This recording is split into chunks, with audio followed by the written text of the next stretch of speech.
እንደምን አድራችኋል የዴሊፎን ቤተሰቦች። ከጥር ጀምሮ ባለው 3 ወራት ውስጥ 50 ሺህ በላይ ኢትዮጵያውያን ሀገራቸውን ለቀው መሰደዳቸው ተነገረም።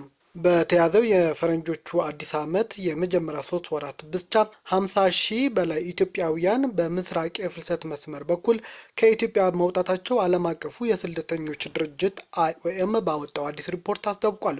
ድርጅቱ ስደተኞቹ አማራጭ መንገዶች እንደሚጠቀሙና በሰዎች አዘዋዋሪዎች ከፍተኛ ብዝበዛ እንደሚፈጸምባቸው ነው ያስታወቀው። ይህ መረጃ ይፋ የሆነው በቅርብ ወራት ውስጥ በኢትዮጵያ ስደተኞች እንቅስቃሴ ላይ ትኩረት አድርገው የወጡ ተከታታይ ሪፖርቶች ተከትሎ ነው። በዚህም ሳምንት IMF ባወጣው መረጃ በ26 ሐምሌ ወር ውስጥ ወደ የመን ከገቡ 13687 ስደተኞች መካከል 91 በመቶ የሚሆኑት ኢትዮጵያውያን ናቸው ብሏል። ይህም ግጭት ውስጥ ወደምትገኘው ሀገር ውስጥ ከገቡ ስደተኞች መካከል ትልቁ ቁጥር የያዙት ናቸው። ቀደም ሲል የተደረጉ ተመሳሳይ ክትትሎች እንደሚያሳዩት ግጭት፣ የጸጥታ እጦት፣ የምግብና የጥበቃ አቅርቦት እጥረት እንዲሁም እየከፋ የመጣው የኢኮኖሚ ሁኔታ በሺዎች የሚቆጠሩ ሰዎች ከአፍሪካ ቀንድ ተነስተው በምስራቁ መስመር በኩል ወደ የመንና ባህረ ሰላጤው ሀገራት እንደሚሰደዱም ነው መረጃዎች የሚያሳዩት። በ26 የመጀመሪያው ሩብ ዓመት የተመዘገበው የ50,600 ስደተኞች ቁጥር በ25 ተመሳሳይ ወቅት ከተመዘገበው የ65,200 ስደተኞች ቁጥር አንጻር ሲታይ ቅናሽ ቢያሳይም አሁንም ግን ብዙ ኢትዮጵያውያን ሀገራቸው ለቀው እየተሰደዱ መሆኑንም ግን ያመለክታል። IOM ለዚህ ቅናሽ እንደ ምክንያት የጠቀሰው የሀገሪቱ ባለስልጣናት በዋና ዋና የፍልሰት መስመሮች ላይ ያደረጉት ቁጥጥር ሲሆን ይህም ስደተኞች አማራጭ መንገድን እንዲጠቀሙ አድርጓቸዋል ይላል። ስደተኞቹ እነዚህ አማራጭ መንገዶች እጅግ አደገኛ፣ ፈታኝ መሆናቸውን ተናግረዋልም ተብሏል። ከኢትዮጵያ የሚደረገው ፍልሰት ቢቀንስም በሰፊው የምስራቅ የፍልሰት መስመር ላይ ያለው አጠቃላይ የስደተኞች ቁጥር እንቅስቃሴ ከዓመት ዓመት 8 በመቶ በመጨመሩ 152,700 ደርሷል ተብሏል። በሶማሌ በኩል የሚደረገው ፍልሰትም በ3 እጥፍ ያህል አድጎ 18600 የደረሰ ሲሆን ይህም በተለያዩ አካባቢዎች የተዘረጉ ህገወጥ የሰዎች አዘዋዋሪዎችና ደላሎች መረብ ወደ ቦሳሶ የሚደረገው ጉዞ በማፋጠናቸው ነው ተብሏል። ድርጅቱ በሰው አዘዋዋሪዎች የሚፈጸም የገንዘብ ብዝበዛዎችን የሰነደ ሲሆን ስደተኞች በሶማሊያ ክፍሎች ውስጥ እንዲጓዙ ከተደረገ በኋላ አዘዋዋሪዎቹ የስደተኞች ደህንነት ለመጠበቅ በሚል ከቤተሰቦቻቸው ወይም ከዘመዶቻቸው ገንዘብ እንዲላክላቸው ጫና እንደሚያደርጉም ተገልጿል። ድርጅቱ ይህንን ድርጊት ከህገወጥ የሰዎች ዝውውር ጋር የተያያዘ ብዝበዛና የገንዘብ ጥያቄ ሲልም ገልጾታል። ሪፖርቱ የተጠየቀውን ገንዘብ መጠን በግልጽ ባያመለክትም በቦሳሶ የሚገኙ ኢትዮጵያውያን ስደተኞች ላይ የሚፈጸመው የገንዘብ ጥያቄዎች፣ አካላዊ ድብደባዎች፣ የሰነዶች መወረስና የጉልበት ብዝበዛዎችንም ያካትታል። አንዳንድ ስደተኞች በጉዞ ወቅት ያላቸው ሀብት ሙሉ በሙሉ ይጨርሳሉም ተብሏል። በቦሳሶ የቀሩ ኢትዮጵያውያን ስደተኞችም ከኢትዮጵያ ከመውጣታቸው በፊት የነበራቸው ገንዘብ ለምግብና በትራንስፖርት በመጨረሳቸው ለከፍተኛ ምግብ እጥረት መጋለጣቸውም ተጠቅሷል። አንዳንዶች በቀን አንድ ጊዜ ብቻ ለመመገብ መገደዳቸው ነው መረጃዎች የሚያመለክቱት።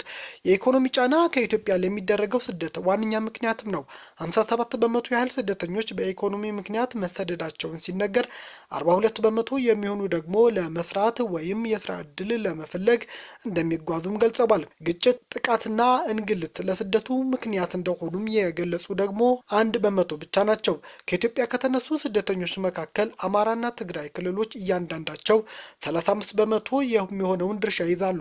ይህም ማለት 70 በመቶ የሚሆኑ ስደተኞች ከነዚህ ከሁለቱ ክልሎች የሚነሱ ናቸው። 22 በመቶ የሚሆነው ደግሞ ከኦሮሚያ ክልል የሚነሱ ናቸው። ከስደተኞች መካከል ወንዶቹ 65 በመቶ፣ ሴቶች ደግሞ 17 በመቶ ሲሆኑ ወንድ ልጆች 12 በመቶ፣ ሴት ልጆች 6 በመቶ ድርሻም አላቸው። ጉዞው ለህይወት ማለፍ አደጋዎች የተጋለጠ ነው ተብሏል። IOM በመረጃው ሩብ ዓመት በምስራቁ መስመር ላይ የ92 ሰዎች ሞትና የመጥፋት አደጋ የመዘገበ ሲሆን ከእነዚህ ውስጥ 23ቱ በኢትዮጵያ ወሰን ውስጥ የተከሰቱ ናቸው። መስጠምና ከአደገኛ የትራንስፖርት አጠቃቀም ጋር የተያያዙ የመኪና አደጋዎች ለሞት አደጋው ዋነኛ ምክንያት ተደርገውም ተጠቅሰዋል። በኢትዮጵያ በጥር ወር በአፋር ክልል ሰመራ አቅራቢያ ስደተኞች ጭኖም ይጓዝ የነበረ የጭነት ተሽከርካሪ በመገልበጡ ቢያንስ 22 ስደተኞች ሲሞቱ 65 ያህሉ ደግሞ ጉዳት ደርሶባቸዋል። በግንቦት ወር ደግሞ በደዋሌ አቅራቢያ ሌላ የስደተኞች ሞት ተመዝግቧል። በአስከሬኑ ላይ የድብደባ ምልክቶች እንደነበርም ነው የተጠቀሰው። በኢትዮጵያ የሚገኙ የዓለም አቀፍ የስደተኞች ድርጅት IOM የስደተኞች ምላሽ ማዕከል በሩብ ዓመቱ ለ2200 ስደተኞች ድጋፍ አድርጊያለሁ ብለዋል። ድርጅቱ እንዳስታወቀው ከሆነ ድጋፍ ከተደረገላቸው መካከል 95 በመቶ የሚሆኑት መሰረታዊ አገልግሎት እንደጎደላቸው የተናገሩ ሲሆን 24 በመቶ የሚሆኑት ደግሞ ከፍላጎታቸው ውጪ ተይዘው እንደነበር እንዲሁም 16 በመቶ የሚሆኑት ደግሞ የገንዘብ ብዝበዛ እንደደረሰባቸው አስታውቀዋል። በተመሳሳይ ጊዜ ከሳውዲ አረቢያ ወደ ኢትዮጵያ የተመለሱ ስደተኞች ቁጥር ከሁለት እጥፍ በላይ የጨመረ ሲሆን እንደ አውሮፓውያን አቆጣጠር በ2025 የመጀመሪያው ሩብ ዓመት ከነበሩት 12800 በ2026 ተመሳሳይ ወቅት ወደ 26400 አድጓል። ይህም ከአምናው ጋር ሲመሳከር በእጥፍ አድጓል ማለት ነው። ከተመላሾቹ መካከል በ36 በመቶ ትልልቁን ድርሻ የያዙት ትግራይና 31 በመቶ ደግሞ አማራ ክልል፣ 29 በመቶ ኦሮሚያ ክልል ናቸው። የዓለም አቀፍ የስደተኞች ድርጅት IOM የኢኮኖሚ ጫናዎች፣ የምግብ ዋስትና ማጣት፣ የቤተሰብ ዕዳ፣ የተወሰኑ የህይወት መሰረቶች እጥረት ወደ ቀጠናው ሀገራት የሚደረገው ስደት ማፋጠናቸውን በመቀጠላቸው በምስራቁ መስመር የሚደረገው ስደት ከፍተኛ ሆኖ እንዲቀጥል አድርጓል ሲልም ነው በሪፖርቱ የጠቀሰው። ይህም ኢትዮጵያውያን አሁንም ድረስ ሀገራቸውን ጥለው ለመሰደድ ዋነኛው ምክንያት የኢኮኖሚ ጫናም፣ የስራ አጥነት፣ ድህነት ዋነኛ ምክንያት ናቸው ተብሏል። ላለፉት አንድ ወራት እየተደረገ የነበረው የሀገራዊ ምክክር ላይ በአብዛኛው ጉዳይ ስምምነት ላይ ተደርሷል ሲል የሀገራዊ ምክክር ኮሚሽን አስታውቋል። ለ8 አጀንዳዎች ከቀረቡ ምክረ ሀሳቦች ግብዓት መሰብሰብና ረቡዕ በ4000 ጉባኤተኞች እንደሚጸድቅም ኮሚሽኑ አስታውቋል። 500 ሰዎች ከያዙት ከእያንዳንዱ 8 የስራ ቡድኖች በተመረጡ 15 ሰዎች የተዋቀረው 120 አባላት የያዙ ቡድን በሁሉም የስራ ቡድኖች የተነሱ የአጀንዳ ምክረ ሀሳቦች በማድመጥ ወጥ ምክረ ሀሳብ ማቅረብ የሚያስችል ስራ ሲሰራ መቆየቱንም ኮሚሽኑ አስታውቋል። የእያንዳንዱ የስራ ቡድን ተወካዮችም የየቡድናቸው የአጀንዳ ምክረ ሀሳቦች ድግግሞች በማስወገድ ያልተቀናጁ ሀሳቦች በማደራጀት ወጥ የሆነ ሰነድ አዘጋጅተው ለስራ ቡድን አባላት አቅርበዋል ተብሏል። የተደራጁ አጀንዳዎች የቀረቡት 8ቱ የስራ ቡድኖች ሀሳብ አስተያየት አክለው የመጨረሻው ሰነድ እንዲዘጋጅ ለአደራጅ ቡድኖች መመለሳቸውም ታውቋል። ግብዓት የሰበሰቡ ምክረ ሀሳቦችን የሚያጣጥሙ ቡድኖች የተሰጣቸውን ሀሳቦችን ዛሬ ከሰዓት በፊት አካተው ከሰዓት ለየስራ ቡድኖቻቸው በድጋሚ በማቅረብ እንደሚያጸድቁ በወጣው መግለጫ ተነግሯል። 120 አባላት ባሉት ቡድን በተሰራው ስራ ላይ ግብዓት ለመስጠት ሰኞ ከሰዓት 8ቱን ቡድኖች መሰብሰባቸው የተገለጸ ሲሆን የሚሰባሰበው ግብዓት ላይ ዛሬ ተሰርቶ ረቡዕ ለ4000 ጉባኤተኞች ያጸድቁታል ተብሏል።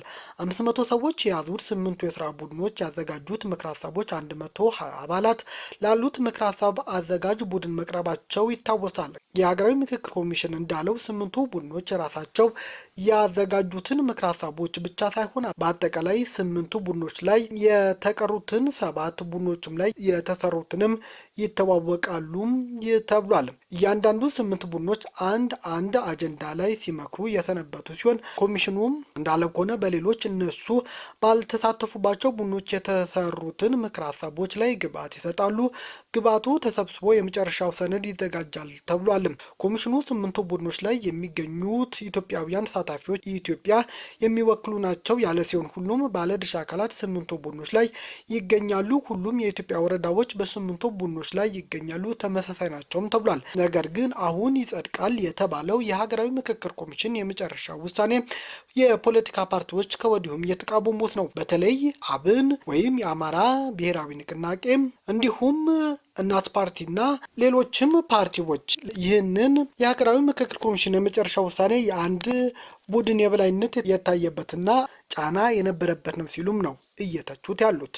አሜሪካ የየመን ጉዳይ እንዲፈታ ውሳኔ ማሳለፏም ተነግሯል። ለዚህም የትራምፕ የቅርብ ሰው ተብለው የሚነገርላቸው ጃሬድ ኩሽነር ችግሩን ከእስራኤል ጋር በመነጋገር እንዲፈቱም መሰየማቸውን የተነገረው። ኩሽነር ይህን ችግር ለመፍታት እስራኤል የደረሱት ከሐማስ ጋር ከተነጋገሩ በኋላ መሆኑንም ተነግሯል። የትራምፕ የሰላም ቦርድ ባለፈው ወር በጋዛ ውስጥ ሐማስና ሌሎች የታጠቁ ቡድኖች ሙሉ በሙሉ ትጥቅ ለማስፈታት ስምምነት ላይ ከደረሱ በኋላ እስራኤል ባለ 15 ነጥቡ የሰላም እቅድ ውድቅ አድርጋም ነበረ። የሰላም እቅዱ የእስራኤል ወታደሮች እንዲወጡና ጋዛ በአዲስ የሲቪል አስተዳደር ስር እንዲተዳደርም የሚጠይቅ ነው። 8 ሙስሊም አገራት እሁድ ባወጡት መግለጫ እስራኤል እቅዱን ውድቅ ማድረጓን ኮንነዋል። ትራምፕ በጋዛ ሰላም ለማስፈን ታስቦ የተቋቋመውን የሰላም ቦርድ የሚመሩ ሲሆን በኋላም ላይ በዓለም ዙሪያ የሚከሰቱ ግጭቶችን ለመፍታት እንደሚያካትትም ተገልጿል። እሁድ ዕለት አንድ የፍልስጤን ባለስልጣን ለቢቢሲ እንደተናገሩት የትራምፕ ልዑክ በግብጽ የሐማስ አዲስ መሪ ካሊል አልሃያይ የሚመራውን ልዑክ አግኝተዋል ተብሏል። ሐማስ ባወጣው መግለጫ በኋላ ላይ አስታራቂዎችና የሰላም ቦርድ እስራኤል ለቀጣዮቹ እርምጃዎች የመንገድ ካርታዎችን እንድታጸድቅ እንዲያስገድዱ ጥሪም አቅርቧል። ሐማስ ባወጣው መግለጫ አደራዳሪዎችና የሰላም ቦርዱ እስራኤል ለቀጣይ እርምጃዎች ፍኖተ ካርታውን እንድታጸድቅ እንዲያስገድዱም ጠይቋል። ብዙ እስራኤላውያንም ሐማስ ትጥቅ ለመፍታት ዝግጁ መሆኑን ላይ ጥርጣሬ አላቸው። ኩሽነር ከሃያ ጋር ያደረጉት ስብሰባ ባለፈው ዓመት በጋዛ ሰርጥ የተኩስ አቁም እንዲኖር ከተደረገም ስምምነቱ ወዲህ የመጀመሪያ እንደሆነም ነው የተገለጸው። ኦማን በአሜሪካ በቦምብ ልትደበደብ ትችላለች ተባለ። ፕሬዚዳንት ዶናልድ ትራምፕ ቴህራንና ኦማን በሆርሙዝ የባህር ወሽመጥ የመርከቦች እንቅስቃሴ በተመለከተ ስምምነት ላይ መድረሳቸውን ተከትሎ ኦማንን በቦምብ አደባየታለሁ ሲሉ ማስጠነቀቁ። ፕሬዚዳንቱ ከፎክስ ኒውስ ጋር በነበራቸው ሰፊ የቴሌፎን ቃለ ምልልስ ኢራን የነጭ ባንዲራ በመውለብለብ እጅ እንድትሰጥ የጠየቁ ሲሆን አሜሪካ ለገጠመችው ጦርነት ምንም አይነት የጊዜ ገደብ እንደሌላትና እንደማይቸኩሉ ተናግረዋል። አክለውም ኦማን በአሜሪካና በኢራን ጉዳይ ጣልቃ የምትገባ ከሆነ ጠንካራ የቦምብ ጥቃት እንደሚፈጸምባትም አስጠንቅቀዋል። ይህ ያልተለመደ የትራምፕ ማስጠንቀቂያ የተሰማው የኢራን ውጭ ጉዳይ ሚኒስቴር ቃል አቀባይ እስማኤል ባጋይ ሀገራቸው ከኦማን ጋር በመርከቦች ያለምንም ክፍያ በባህር ወሽመጡ ማለፍ በሚቻልበት የትራንዚት መስመር ዙሪያ መግባት ላይ መደረሱን ከተናገሩ በኋላ ነው። በአሜሪካ የባህር ኃይል እገዳና በኢራን የባህር በር መዝጋት ምክንያት በውሃ መንገዱ ላይ የተፈጠረውን ከባድ ውጥረት ለማርገብ ቀነ ገደቦች ቢያልፉም አሜሪካ ከኢራን እስላማዊ አብዮታዊ ዘብ ከፍተኛ ባለስልጣናት ሚስጥራዊ ድርድር መስመር መክፈቷንም ተሰምቷል። የፕሬዝዳንት ዋነኛ የመጀመሪያ ትኩረት ኢራን በማንኛውም መንገድ የኒኩሌር ጦር መሳሪያ እንድታገኝ መከልከል መሆኑን እየተነገረ ነው። ይህ አቋም እንደ አውሮፓውያን አቆጣጠር በ2025 በፈጸመችው የቦምብ ጥቃት የኢራንን የኒኩሌር ማበልጸጊያ ጣቢያዎች በማውደም የሀገሪቱ የኒኩሌር ፕሮግራም በ10 ዓመታት ወደኋላ እንዲመለስ ማድረጓ ከሚገልጸው መረጃ ጋር የተያያዘም ነው። በሌላ በኩል ኢራን በፐርሺያ ባህረ ሰላጤና በኦማን ላይ ለተፈጸመ ከፍተኛ የዘይት መፍሰስና የአካባቢው ብክለት የአሜሪካ ወታደራዊ እንቅስቃሴ ተጠያቂ በማድረግ $1 ትሪሊዮን የሚገመት የካሳ ጥያቄ አቅርባለች። ቤተሰቦቻችን ቪዲዮአችን ከወደዳችሁ ላይክ አድርጉ፣ ለሌሎችም ሼር አድርጉ። አዲስ የሆናችሁ ደግሞ ሰብስክራይብ በማድረግ ቤተሰብ ይሁኑ። ሰናይ ጊዜ